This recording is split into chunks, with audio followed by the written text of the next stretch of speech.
Saya ada satu cerita. Bagaimana sedekah juga menjaminkan husnul khatimah. Ada seorang, termasuk seorang pendakwah, seorang ulama berdakwah di kota Madinah, cukup terkenal. Beliau pernah menyampaikan sebuah cerita, peristiwa, satu cerita, peristiwa bersama dia sendiri. Kata beliau, saya pernah bermimpi. Dalam mimpi itu saya melihat nomor HP seorang dengan nama, HP dan nama. Dan ada sebuah suara panggilan di dalam mimpi itu, hubungi orang itu dan ajak dia umrah. Dia kaget. Malam pertama sadar bangun, ya biasa-biasa aja. Tidak ada respon. Malam yang kedua sama, terulang lagi. Malam yang ketiga terulang lagi. Sampai 3 kali. Nama jelas, nomor HP jelas, hubungi dia dan ajak dia umrah. Kata ulama itu berdakwah, akhirnya di hari yang keempat saya telepon.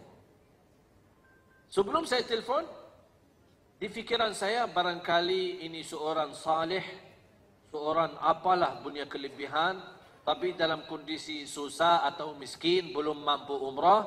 Jadi Allah SWT punya berbagai macam cara. Kun fayakun, Allah berikan, mengajak orang lain bisa menjadi rezeki buat kita.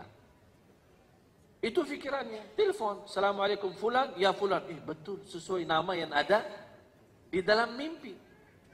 Tolong alamatnya di mana, saya ingin bertemu. Boleh, kasih alamat, ingin ketemu. Begitu dia tok pintu, dibuka pintu sama orang biasa-biasa aja.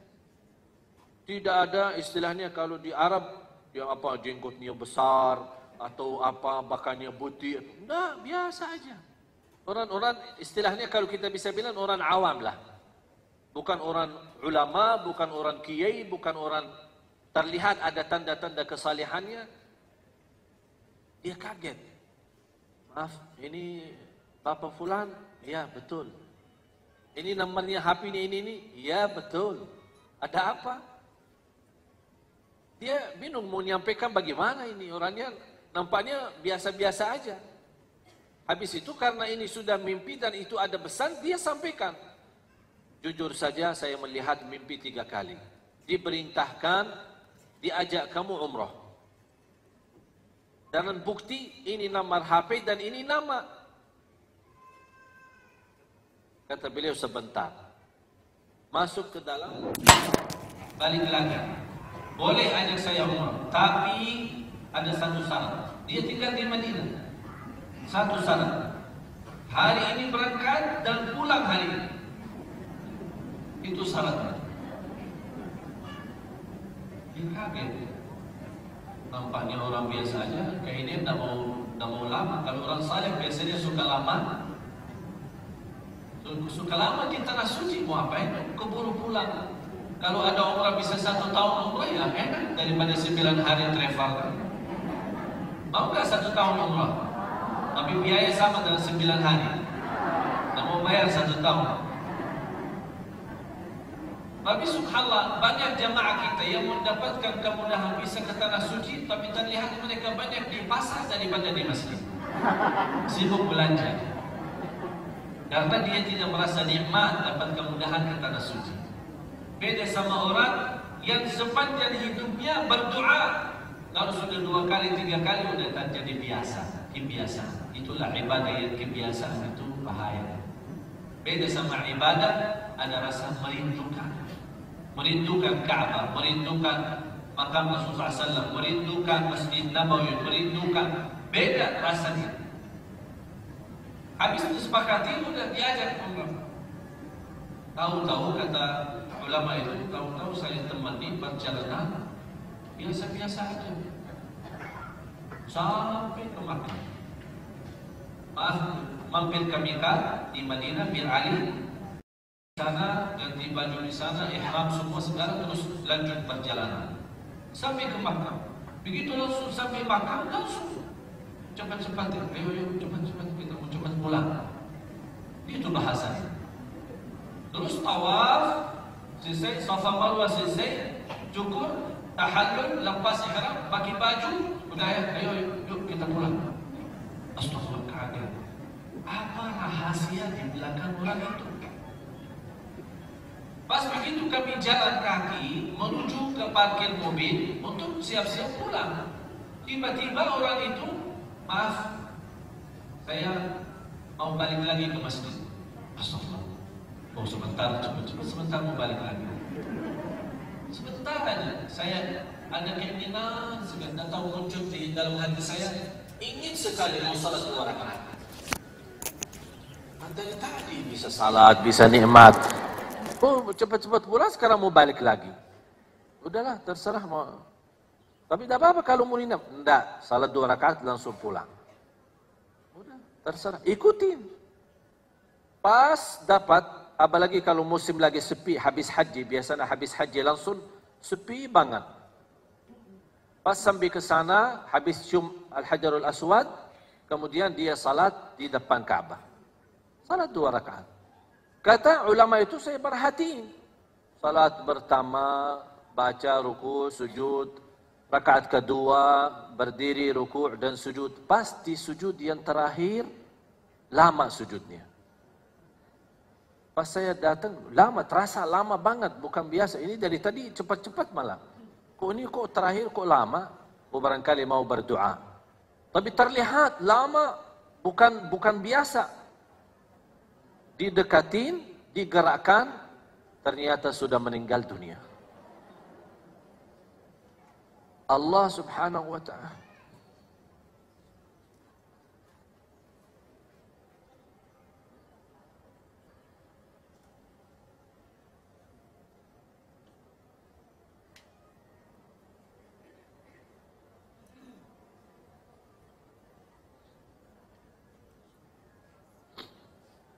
Allah subhanahu wa ta'ala mengantarkan orang melalui mimpi untuk menjemput ke husnul khatimah. Itulah cara Allah subhanahu wa ta'ala yang kita tidak bisa tahu. Tidak bisa tahu. Allah maha baik, bahkan terlalu baik sama manusia. Inilah diantaranya seorang susah, payah, tidak punya kemampuan bisa berumrah. Allah hantarkan melalui mimpi. Bisa diajak umrah. Bahkan dihantarkan ke Makkah, ke tanah suci supaya dapat husnul khatimah di sana. Inilah cara Allah. Kalau Allah berikan izin husnul khatimah, tidak ada yang bisa membindahkan husnul khatimah itu. Orang biasa, orang awam, bukan seorang apa kelebihannya. Habis meninggal dunia, dia kembali langsung ke Madinah bertemu keluarganya. Apa cerita di belakang ini orang? Apa cerita? Apa rahasia? Ternyata bapak ibu ada satu. Ini yang Allah gambarkan. Mereka selalu berinfak secara diam-diam maupun sembunyi. Kata istrinya, setiap kami masak makanan, beliau selalu tegaskan ke saya tidak mau makan dan haram makan itu bagi saya. Sebelum tetangga saya, seorang ibu tua tidak punya siapa-siapa yang layanin, sebelum si ibu tua ini makan dulu. Habis dia makan, baru saya makan sisanya.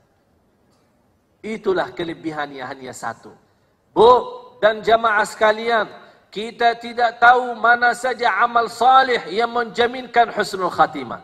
Bisa amal salih sederhana, tak dinilai, tak dihitung. Tapi ternyata melalui amal itu terjamin masuk surga.